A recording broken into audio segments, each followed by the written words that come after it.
Hey you, yeah, you, the person who clicked on this video. Have you played Armored Core 6 Fires of Rubicon? If your answer is yes, then step right this way. Feel free to get comfy with a snack or meal of your choice and sit tight. This video will be ready in about a minute. If your answer is no, then stop this video, go buy this game, and play it. I'm serious. I'm willing to take the hit on this video's average view duration if it means that you get to experience Armored Core 6 on your own. This video will spoil everything for you if you choose to watch this while not having played the game yourself. So, I have a simple solution for you. Don't watch this video until you've played it yourself. Not many people go through the process of recording gameplay, writing the script, recording the script, editing, and then uploading a video only to then tell a viewer to click off of it. That's how serious I am, and that's how much I love Armored Core 6. Buy it on your Series X, buy it on your PS5, buy it on Steam. Lure a friend of yours who owns this game physically to give it to you under the guise of just renting it, only for you to keep the game for yourself. Do whatever needs to be done. Seriously, you will be doing yourself a huge disservice if you watch this video without having played the game for yourself first. Alright, now we can get to the video.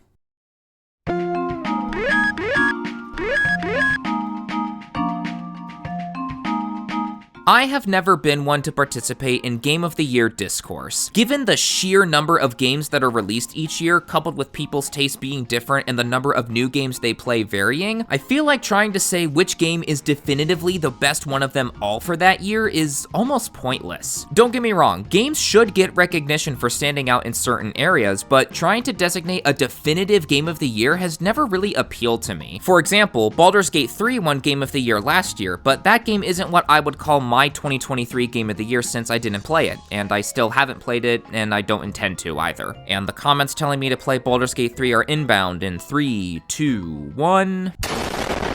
If I had to pick my 2023 Game of the Year, it would be...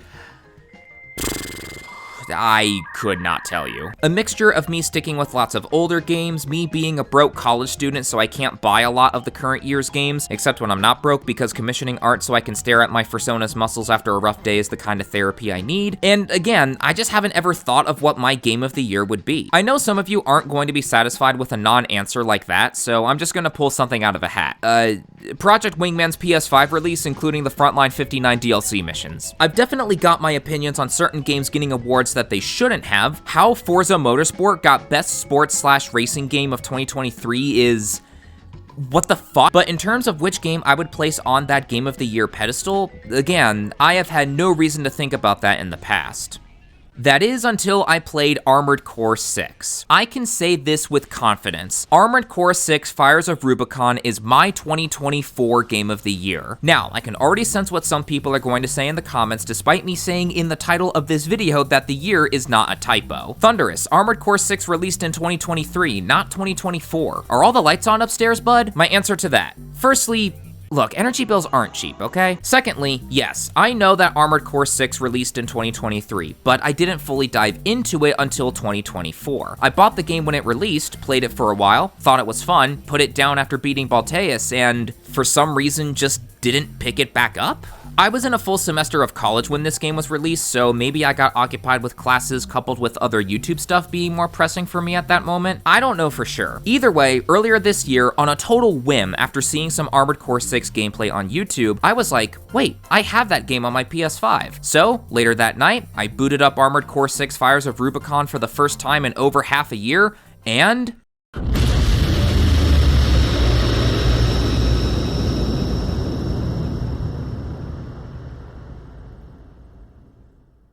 I not only finished that playthrough this time, but I also went on to platinum the game. I thought I was diving into an action-packed Mech game where I would do...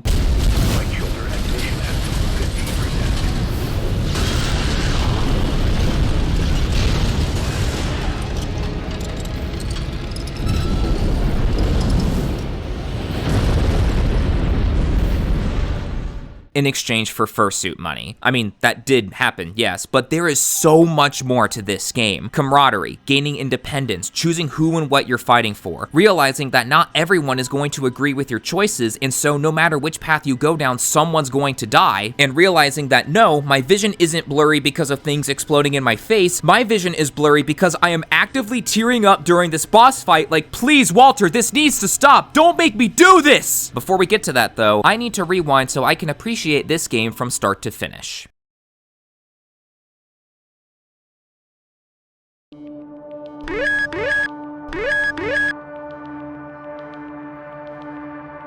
Armored Core 6 Fires of Rubicon is a mech fighting game developed by From Software. You take on the role of 621, an Armored Core pilot who...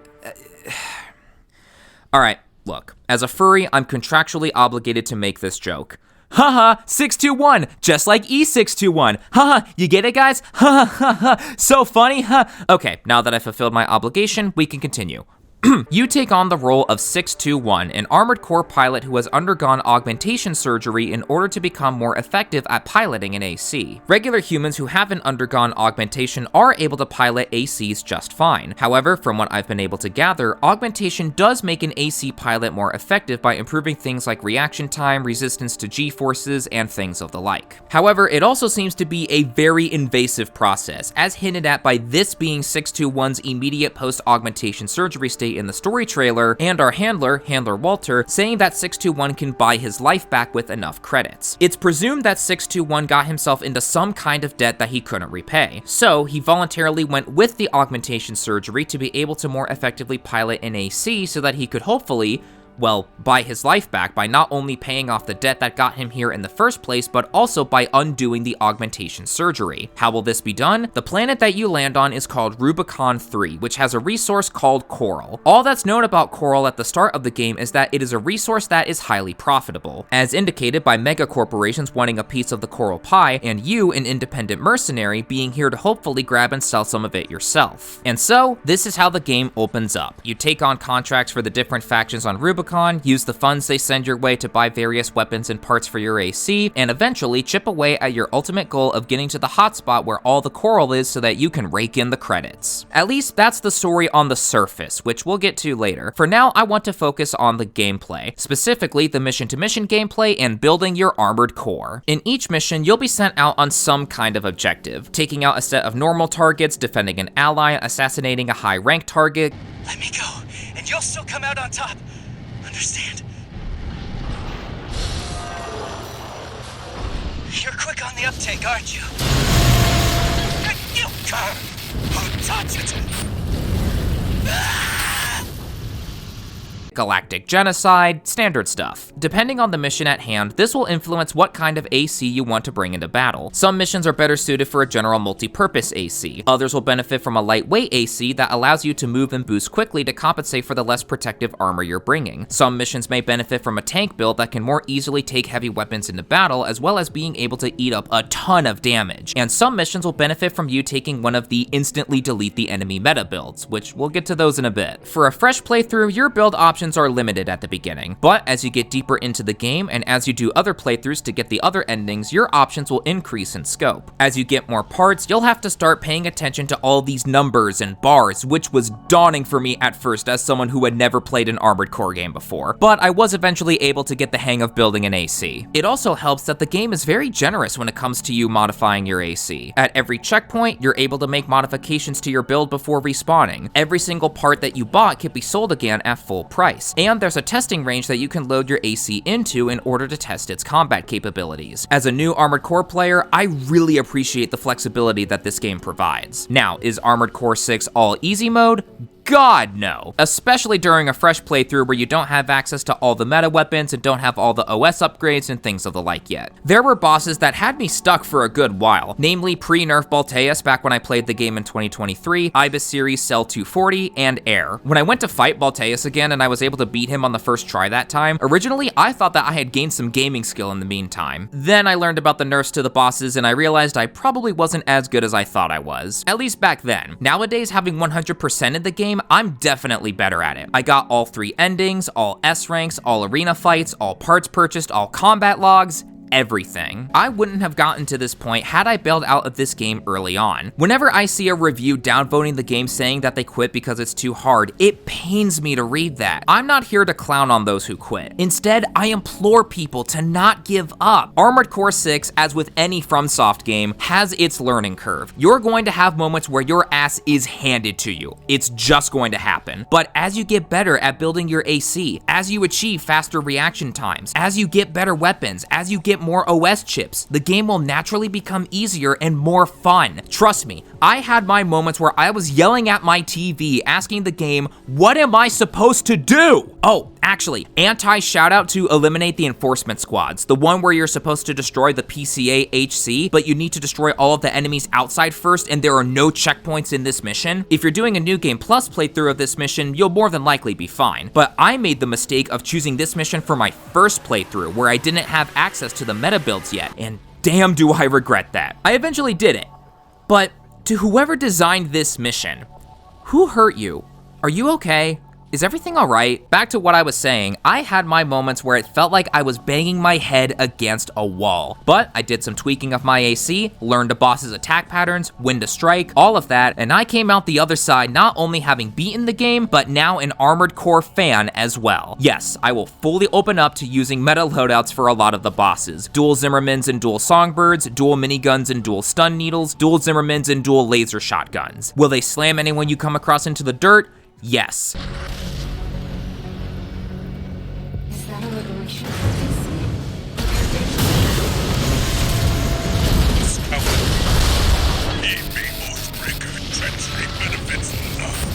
But because you need to understand the core mechanics of not just the moment-to-moment gameplay, but how to build an effective AC, it's not an instant win loadout. You still need to make sure your AC isn't overburdened. You still need to pick up an effective generator so your EN output remains consistent. You need to know about a particular boss's attack patterns. So while the meta loadouts absolutely help you beat levels and in particular help you get S ranks, other mechanics of the game still play their part. But that's not all when it comes to making your AC. Not only does your AC need to be able to fight well, it also needs to look the part. The customization options for your AC are amazing. You get access to all these color palettes, all these emblems, you're able to make your own custom emblems and decals as well. The possibilities are vast. You wanna have your AC be looking like a fierce killing machine? You can do that. You wanna have it be an absolute abomination of an AC design? You can do that too. For as much as it's cool to admire awesome looking ACs and laugh at absolute abominations of ACs, I do think that being able to customize your own AC plays into 621's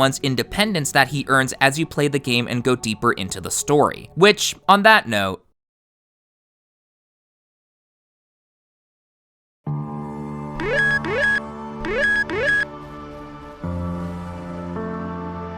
the synopsis I gave a bit ago is only the surface to Armored Core 6's story. At first, it's just 621 going around completing contracts that Handler Walter brings up for him, getting those credits to maintain and upgrade his AC, and also getting closer to buying his life back. 621 has no problems taking a mission from Balaam against Arquebus, and then immediately turning around and accepting a contract from Arquebus against Balaam, or taking on a mission for the Rubicon Liberation Front for one mission, and then immediately turning against them when Arquebus and Balaam pull out their wallets. But as 621 completes more contracts and gets closer to the Coral, not only does he gain more independence and freedom, but the truth as to why he was brought here becomes more clear as well. At the end of Chapter 1, 621 gets blasted with a small batch of Coral, where air gets introduced. It's through air that we discover Coral can become sentient, a living organism, an entire species of people. As air accompanies you on future missions helping you out, 621 starts to gain more and more freedom. Remember when I mentioned the idea of how customizing your AC represents 621's growing independence? At the start, you just get the default loader for AC, but as you complete missions and buy parts and customize the look of your AC, you as 621 are starting to become your own person. What I mean by that is, in the reveal trailer where 617 through 620 are on a mission to take out this massive weapon, they're all just rocking the default loader 4 parts, and we get the sense that their freedoms are heavily restricted on the part of Handler Walter, hounds who are focused on the mission above all else.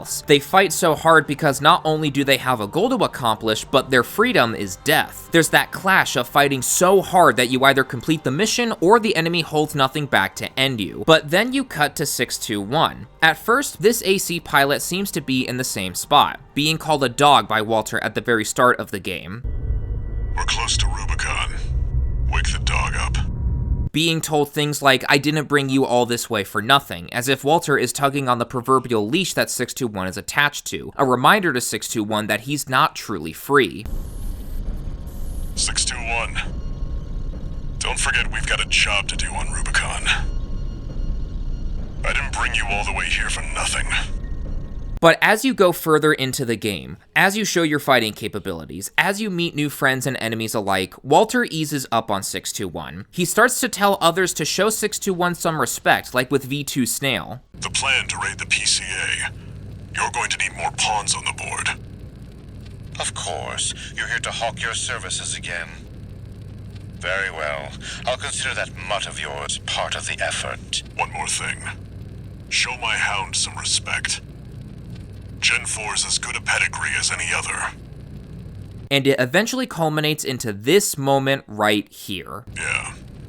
Arquebus wants Balaam out of the picture first. Looks like Arquebus is gonna win the race no matter what. Short term, maybe. But I think 621's going to be the key in the end. And that's why I shouldn't be the one to choose which jobs we take. Sounds risky. Our friends must be getting antsy. Maybe. But I think 621's got friends to worry about too.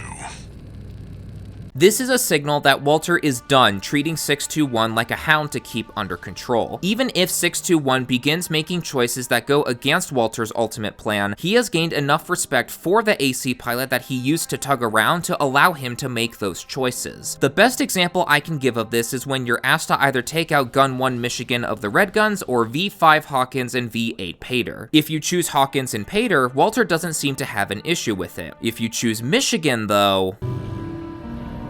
Just get it done. There's nothing more for me to say.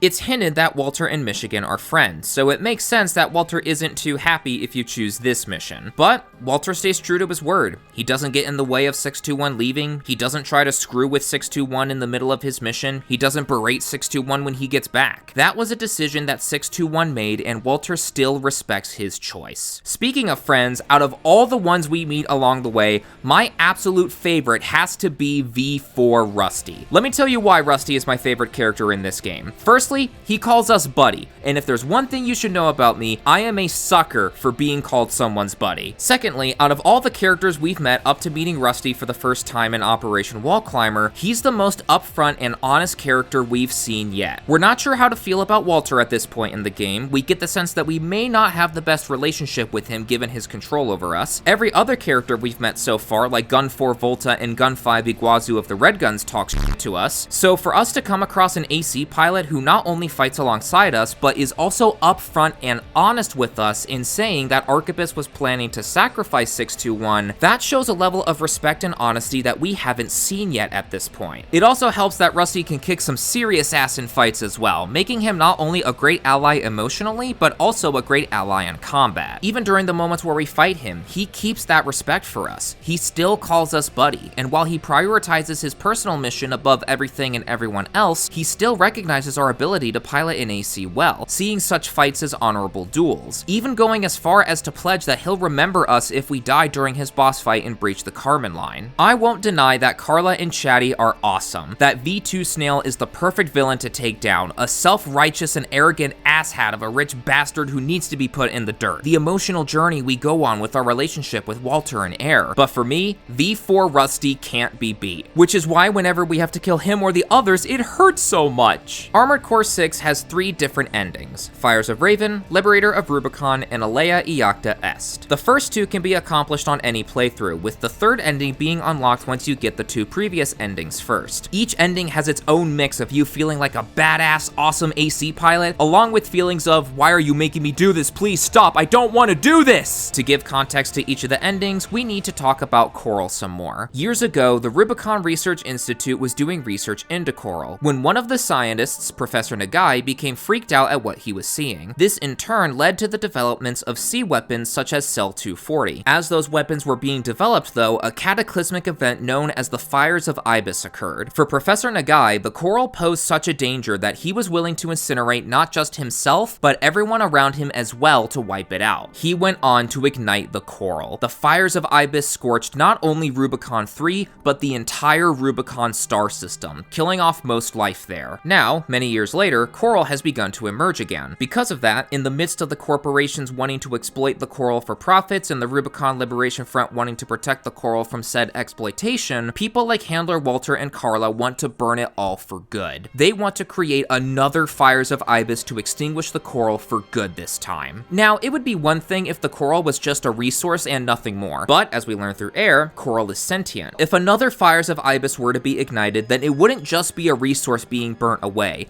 it would be a genocide. On the opposite end of the spectrum, if you believe coral and humanity can coexist, you can pursue the Liberator of Rubicon ending, or more directly the Alea Iacta Est ending. Liberator of Rubicon has you preventing the Fires of Ibis from being reignited, and Alea Iacta Est has you actively combining humanity with coral in the form of coral release. Now, here is the painful part about these endings. No matter which path you go down, some people are going to have a problem with what you're doing. Some people are going to want to stop you. Some people are going to die. Focusing on Fires of Raven first, the reason why Rusty fights us to prevent burning the coral isn't because of corporate greed, but rather because he's an undercover Rubicon Liberation Front soldier. That explains instances like this text log where an RLF soldier identifies Rusty and asks him why he betrayed the group. He never did betray the group, but he's fully willing to slaughter his own comrades if it means keeping his real identity and allegiance safe from Arquebus. Earlier in the game, in Underground Exploration Depth 4, Arquebus sends Rusty after you. Arquebus is hoping that you and Rusty take each other out. If there are less people around at Arquebus, then more profits for everyone else alive. And if 621's taken out of the picture, then no need to pay a mercenary anymore. Rusty recognizes this, so him being buddies with us, he could just give us the heads up, or maybe have us fight a little bit but not to the point of death so we could cover for Rusty when he reports that 621 got away, right? No. Rusty's mission to protect the coral is high enough on his priorities list that he fights us anyway. Not for the sake of Arquebus, but for the Rubicon Liberation Front's future. Because we haven't proven to Rusty who or what we fight for, that ambiguity scares him. Rusty can't tell if we're going to protect the coral or exploit it for profits or burn it all away. As a result, because we've proven ourselves to be a really good AC pilot, to Rusty, if 621 wants to exploit or burn the coral, that would mean certain death. Even when Middle Flatwell barges in midway through telling Rusty to wait because 621 could be an ally, Rusty keeps fighting us. Rusty, wait! Blackwell, he's a Liberation Front leader. Rusty, that pilot's more than just a hound. You don't see the potential. Oh, I see it, Uncle, but potential and danger are birds of a feather. We didn't come to this. Raven, it's too late now. You're good. And that's not the only thing that makes you a threat. That's why during Rusty's intro dialogue to his boss fight in Breach the Carmen line, he says that he was right all along, followed up by him saying that 621 has found his purpose.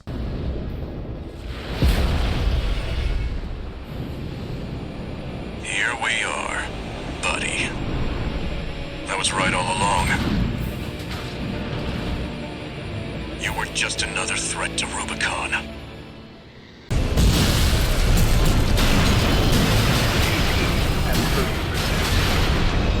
It must be heavy. This purpose you found. You finally showed me who you are. It's too late now, but it didn't have to be this way. You flew just out of reach. Buddy. I've seen some comments saying that in this ending, 621 just went along with the plan and never lived beyond what Walter told him to do. I think there's more to it than that. Given that Air has been with us ever since the end of Chapter 1, we've had the majority of our playtime with this game to get to form a bond with her and to understand Coral more. I don't think it's about 621 just going with the plan because Walter told him to do so, but rather, I think it's about what 621 thinks of Coral. Does 621 share the same viewpoint that Coral is too dangerous to keep around? around? Or does he believe in the potential for humanity and Coral to coexist? It's more than just 621 following orders because they come from Walter. At this point in the game, 621 has fully earned his independence. 621 is choosing to go along with the plan not because he was told to do so, but because he too believes that Coral needs to be burned for good. Which leads me to talking about Air some more. From the moment that Air joins us, she has always had our backs. After putting up with characters who were either talking shit, sticking to the shadows so we didn't know how to feel about them, or even having a good first impression but not much more than that for a while, Air is a breath of fresh air. She always has our backs, giving us the heads up on various things that happen for each mission, encouraging us to keep going if we're getting pummeled, and generally being the supportive person out of everyone on Rubicon. So to then go, yeah, so I know you were supportive of me the whole time we've been together, but you're weird, so your entire species needs to die, feels so wrong. In the heat of the moment, it feels good to beat Air, don't get me wrong. Out of the 3 final bosses, her, Walter, and Allmind, I'd say Air is the most difficult final boss of the game. But once you get past that and see what you've done by igniting the Coral, you feel like the dirty bastard that you are. That's why the Liberator of Rubicon ending is so much better, but also so painful in its own way. Firstly, you backstab Carla and Chatty. Not only does Carla know how to build things, she can kick some serious ass in an AC as well. And we get to see that when she saves 621 after he's captured by Arquebus after the Cell 240 fight. I also really love her motto, get your laughs while you can. Time to do or die. Let's get our laughs while we can.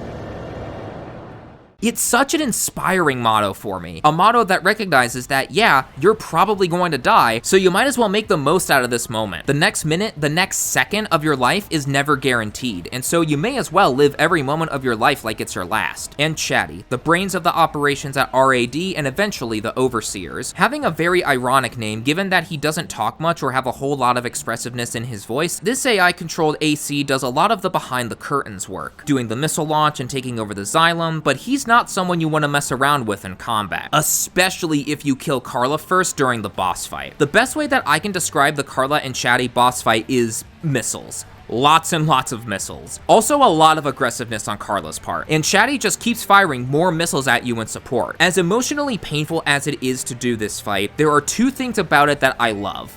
Firstly, getting Chatty to laugh. Like end mission at 50%.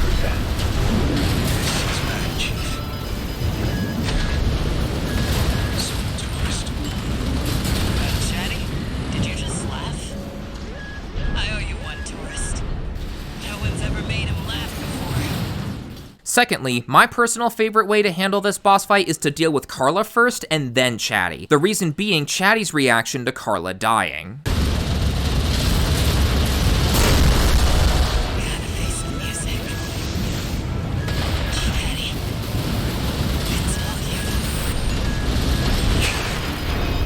She's dead, tourist. You have made a big mistake.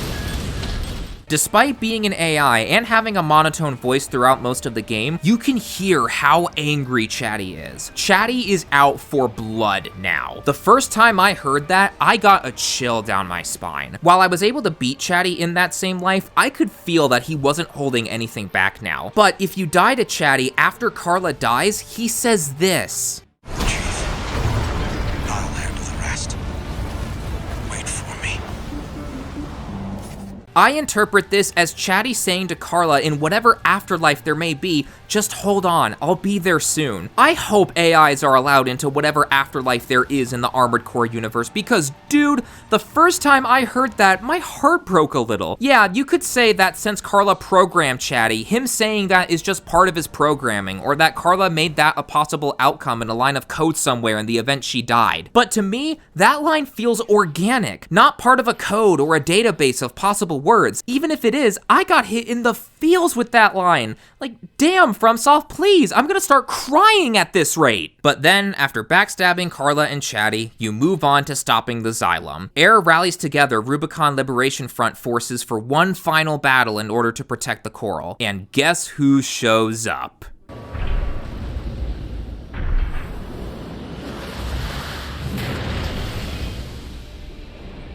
It looks like the guest of honor's here. Hey, buddy. I never Never thought I'd be rubbing shoulders with the liberator of Rubicon.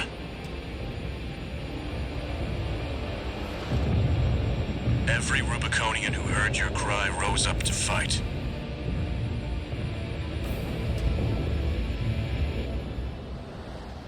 Let's show them there's a future for Rubicon beyond these scorched skies. Yes! Rusty! That's our buddy! In this ending, Rusty's doubts about us are proven wrong. We are here to defend the coral. Air mentions that Rusty was the first one to offer his help, the first one to respond to that rallying call. Like others have said, I think that despite Rusty having his doubts about us, he was also hoping that his fears would be proven wrong. And as soon as he heard that call to arms from us, as soon as he realized he can fully trust 621, his war buddy, with protecting the coral, he jumped at the chance to help us out. This time, Rusty stays for the full fight against the smart cleaner, rather than needing to back out midway through like with the Juggernaut. Just like when we took the wall, as he says, except this time, he fully intends to stick with us to the end. And then when he heads out to deal with the Arquebus fleet, he tells us that he's counting on us. Let me handle the fleet. You've got a mission to finish. I'm counting on you, buddy. We're counting on you too, Rusty. And real quick, can we all agree that when Rusty says, "You're out of luck," there's only one person who can keep up with me, meaning us? We all either squealed or cheered or smirked or something like that in excitement. You're out of luck. There's only one person who can keep up with me. And even though he isn't there to help with V2 Snail, outfitted in the now fully completed Balteus, his emotional support gives us the fuel we need to see that fight through to the end. As we chip away at Snail's health, Rusty chimes in with updates on his end, telling us to keep going and to be careful. When Rusty sounds exhausted from dealing with the Arquebus fleet on his own, we're more than likely exhausted from dealing with Snail on our own. But neither of us are done. Not until the fight is over. You are vermin.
Confirmed. V2 Snail, down. Sounds like it's over. I just about managed.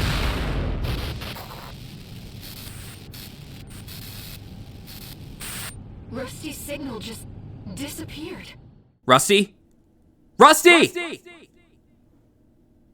And as if that emotional roller coaster wasn't enough, we have the final mission. After destroying the Xylem's 2 engines, having successfully prevented a second Fires of Ibis,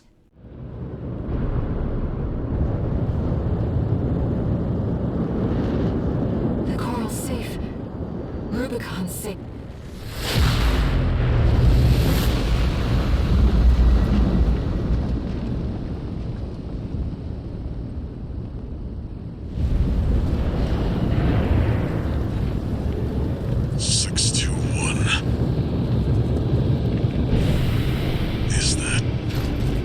Is that you?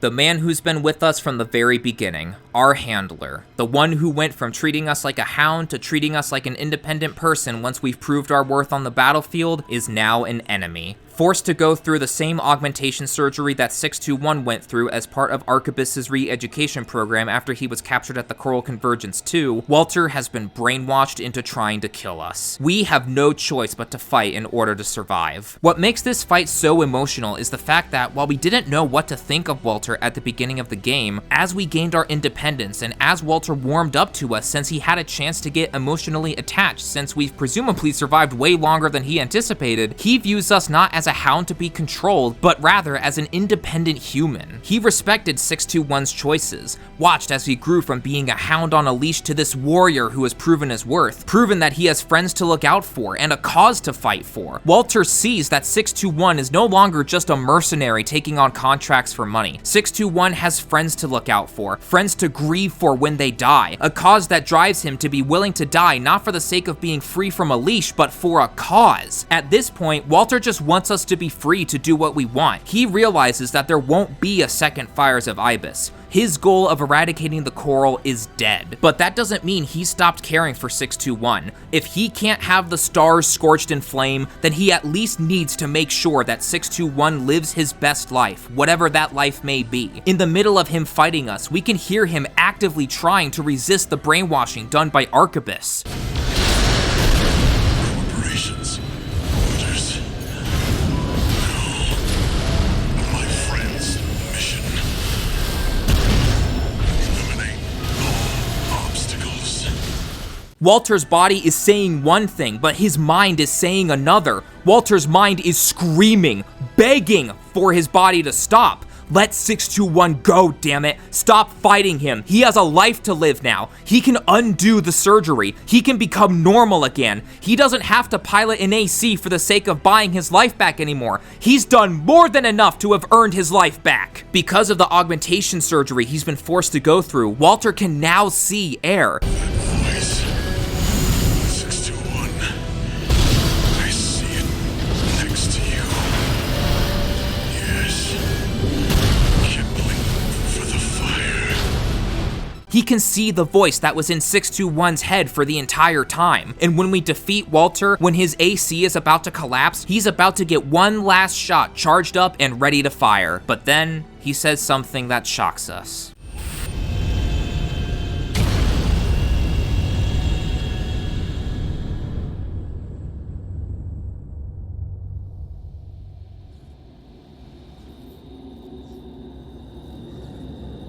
The mission.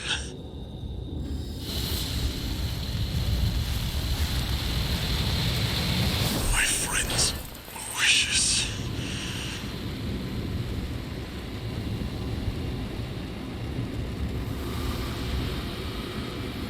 Look at you, 621.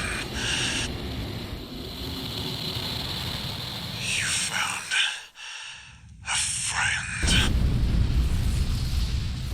Walter sees air, and even though he wants to eradicate the coral, he stops. Whether from his AC shutting down on its own, or him finally being able to overpower the brainwashing done to him and shutting it down of his own will, he's happy for us. He's happy that we made a friend. Walter recognized that we may have friends to think about earlier in the game, so it's not like 621 having a friend now is surprising, but I think it's because Walter is able to visually see one of 621's friends, to be there in the same physical presence as them, not just watching from a screen far away from the battlefield, that he's able to finally relax. That he's able to confirm to himself that 621 is in good hands, even if those hands are the very ones that Walter wanted to see burnt away in a second Fires of Ibis. Because scorching the stars again is no longer possible, Walter's priority now is making sure that 621 is alright. Even if 621 was the reason that a second Fires of Ibis was prevented, as long as 621 is able to live his best life, then Walter can die happy.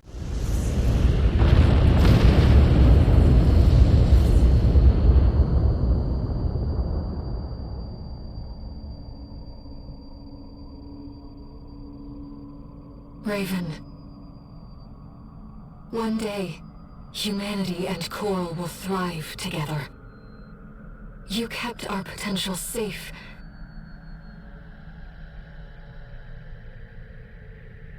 I know Walter feared a collapse. But I promise you, there's another way. Raven. We'll find it together.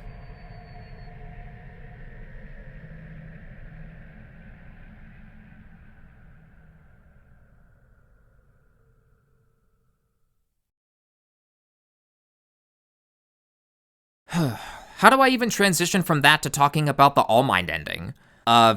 So, for those of you watching who have played Project Wingman, you know how Crimson One's thing is for him to get his ass kicked repeatedly, and each time you beat him, he gets more and more upset to the point that he's so furious at you, he nukes his own allies along with the Cascadians just so that he can have a final duel with you where he also loses there as well? Enter Gun 5 Iguazu. While Iguazu doesn't use gaslighting as an unironic attack move in this game, nor does he nuke a battlefield for the sake of a duel, he's able to give Crimson One a run for his money in the mauling at the protagonist department, and we get to see that fully in the Alea Iacta Est path. You first beat him at the dam if you choose to accept the Rubicon Liberation Front's offer, then you fight him again and stop the secret data breach, then in Underground Exploration Depth 2, he sends in an assassin after you. Even if you're not directly fighting him here, you're still giving the middle finger to him. Then in the alternate version of Reach the Coral Convergence, he shows up in the middle of your fight against Snail, in which you beat him again. Then in Coral Release, he shows up having joined All Mind for the sole purpose of being able to kill you, and you then proceed to kill him there as well. Iguazu mauls more and more each time you two fight, and it is so satisfying to put him in the dirt each time. But there's more to the Alea Iacta Est ending than that. In this ending, Coral Release is achieved, where humanity and Coral now begin living together. All Mind plays a much larger role in this ending, as this AI is responsible for setting everything up for the Coral Release, having humanity transition to a new age with this relationship with Coral. It's even in the name of the ending. Having watched Fat Brett's Armored Core 6 video about All Mind and Iguazu, I now know that Alea Iacta Est means the die is cast, aka there's no going back. Once the Coral Release begins, the point of no return has been crossed. He also does a much better job at describing All Mind and its goals than I ever could in this overall look at Armored Core 6, so I'd recommend checking out that video once you're done watching this one. Out of all the endings, I'd say that Liberator of Rubicon is my favorite, followed up by Alea Iacta Est, and then Fires of Raven. Liberator of Rubicon does sting due to us backstabbing Carla and Chatty, but the pain from that fight is made up for with being able to team up with Rusty again. And then the emotional pain is brought back with Walter's boss fight. But at the end, although Walter's plan to burn the coral ends, we see that he still wants us to live our best life, actively resisting the brainwashing as best he can during the fight. Alea Iacta Est is my second favorite because while nothing can beat teaming up with Rusty and the emotional payoff of seeing that Walter truly cares for us, getting to repeatedly put Iguazu in the dirt is fun, and we get to enter a new age with Coral Release. And then lastly, Fires of Raven. We kill Rusty, we kill Air, and we kill everyone else. Everyone who was Coral is now dead. Most if not everyone on Rubicon 3 is dead because of the second Fires of Ibis, and not only that, the entire Rubicon star system is engulfed in flames again, so any other planets and people on them are probably dead as well.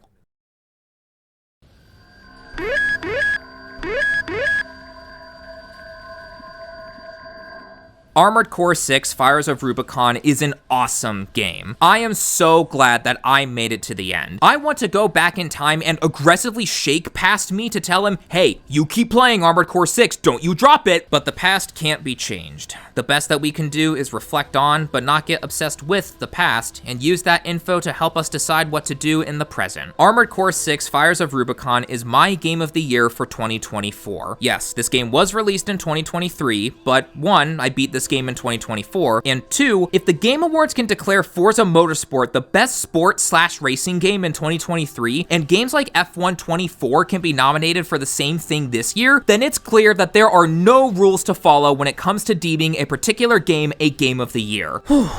And with that, we are at the end of the video. Thank you all for watching. I had a ton of fun working on this one. Very few games are able to have as much of an impact on me as this one, which makes playing such games all the more fun and satisfying. I am now an Armored Core fan. I'm looking forward to playing some of the older games in the series too. I've acquired a lot of the older Armored Core titles, and the next free moment I have where I'm in the mood for some mech action, you bet I'll be booting some of those games up. Let me know what you think of Armored Core 6 in the comments down below. What was your experience with the game like? Favorite moments? Favorite characters? Did the game hit you as hard in the feels as it did for me? Things like that. Once again, thank you all for watching. Stay safe, stay healthy, and peace out.